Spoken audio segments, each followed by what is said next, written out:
Срок подачи документов для регистрации кандидатов на пост главы Коми истекает 29 июля. Пока необходимый пакет документов ни один заявившийся на должность претендент в избирком не предоставил. Между тем, уже 7 августа будет определено содержание избирательного бюллетеня. За 28 дней до выборов начнется период агитации в СМИ.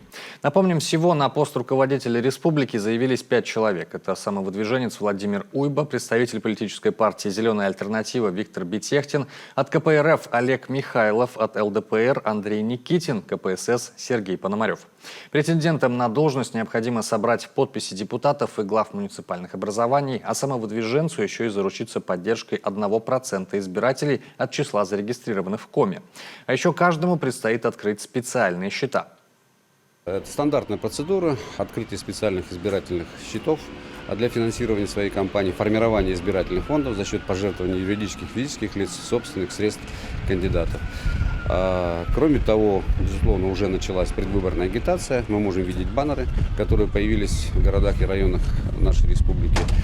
Пока агитация ведется, нельзя сказать, что активно, но поскольку все-таки процедура регистрации еще не пройдена. Потом, после прохождения процедуры регистрации, надеемся, что кампания будет идти более активно. Кроме того, телеканалы, печатные издания подключатся к проведению предвыборной агитации, и мы будем получать гораздо больше информации о выборах, о кандидатах.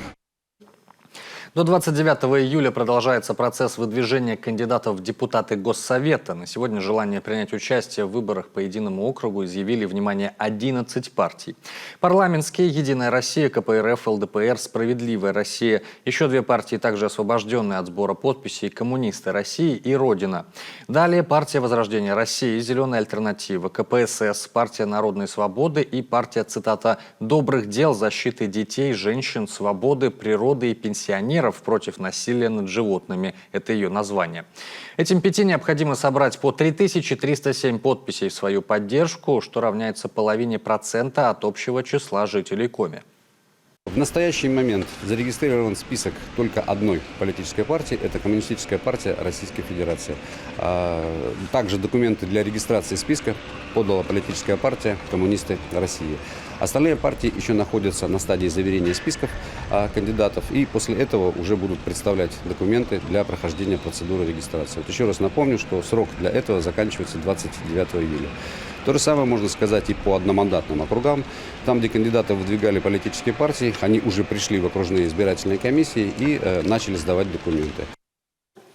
В выборной гонке по одномандатным округам на данный момент принимают участие 9 партий, 3 из которых никогда не участвовали в выборах на территории Коми. Это партия «За справедливость», партия «Прогресса», Демократическая партия России. От них выдвинуто по 1-2 кандидата.